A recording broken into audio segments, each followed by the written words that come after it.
Olá, queridos alunos, aqui é o professor Daniel Costa e neste vídeo nós vamos falar sobre trabalho termodinâmico. Para falarmos sobre trabalho termodinâmico, nós vamos considerar um recipiente contendo um gás e encontra-se fechado através de um pistão móvel. Inicialmente, o gás ocupa um volume V1 e uma altura H1. Este gás, por sua vez, expande-se e, graças à força de expansão, move o pistão para uma altura H2, de tal forma que a variação da altura seja ΔH.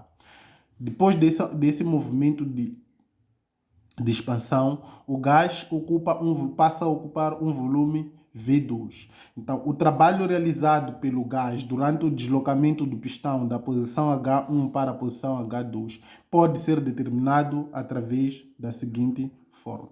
Trabalho é igual a força vezes a variação da altura. Da hidrostática, sabe-se que a força é igual à pressão vezes o valor da área. Então, fazendo uma substituição desta fórmula nesta expressão, teremos trabalho igual, no lugar da força colocamos pressão vezes a área, vezes a variação da altura. Então, sabe-se da matemática que a área vezes a variação da altura é igual a volume. Então, trabalho vai ser igual a pressão vezes a variação do volume. Então, esta expressão é a expressão que nos permite determinar o trabalho termodinâmico, ou o trabalho realizado por um gás.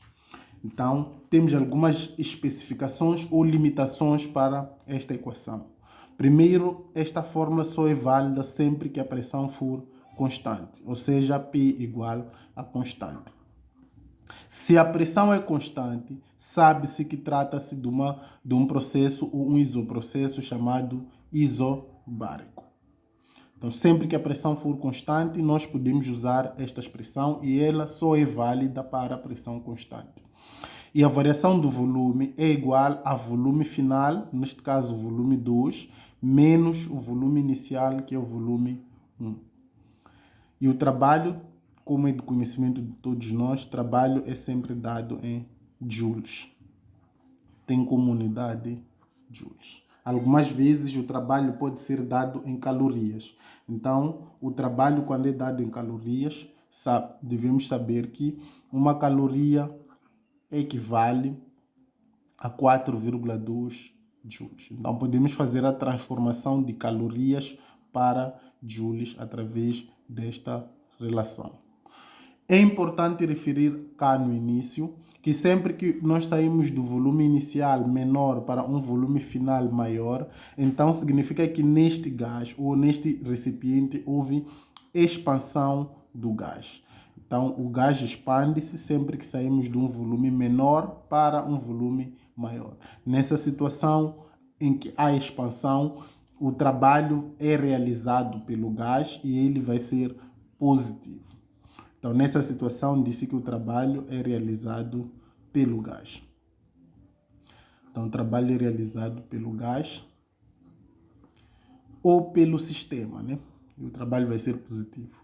Então, quando há compreensão, ou seja, saída do volume maior para um volume menor, diz-se que houve compreensão do gás. Nessa situação, o trabalho é realizado por um meio exterior e vai ser negativo. Ou seja, o trabalho é realizado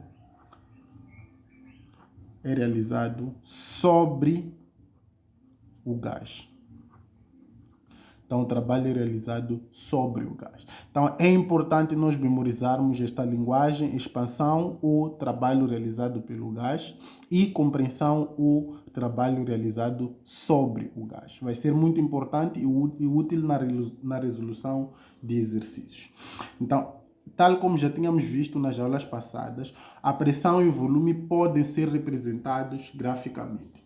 Então, a representação gráfica desses dois processos faz com que o trabalho possa ser calculado como sendo a área da figura abaixo desta curva ou desta linha.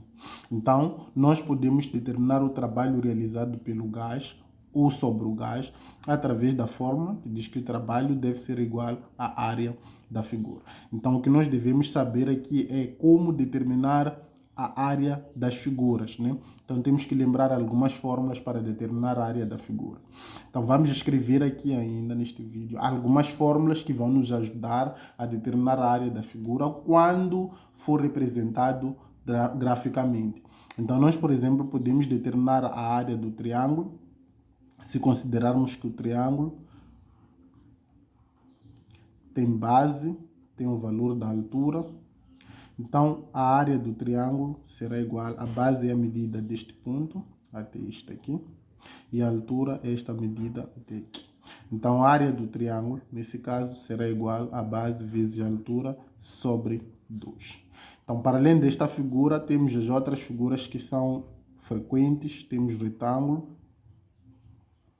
Então, no retângulo, nós vamos considerar que este lado é comprimento e este é a largura. Então, a área do retângulo será igual a comprimento vezes largura.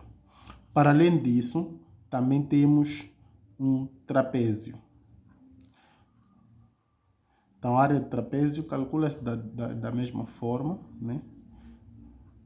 Temos um trapézio retangular, temos outro tipo de trapézio. Então, temos que considerar que temos a base aqui em base menor. Deste lado temos a base maior. E deste temos a altura. Então, a área do trapézio vai ser igual a base maior mais base menor vezes a altura sobre 2. Então, temos a famosa área do quadrado também, que nem precisamos escrever aqui, porque é de conhecimento de tudo. Então, essas são algumas áreas que vocês vão ter quando estiverem a resolver exercícios sobre trabalho termodinâmico, quando há a representação de um gráfico. Espero que vocês tenham gostado dessa aula de trabalho termodinâmico. Caso tenham gostado da explicação aqui dada, deixem o vosso like, deixem as sugestões nos comentários, partilhem os vídeos e principalmente subscrevam-se no canal. Muito obrigado, até a próxima aula.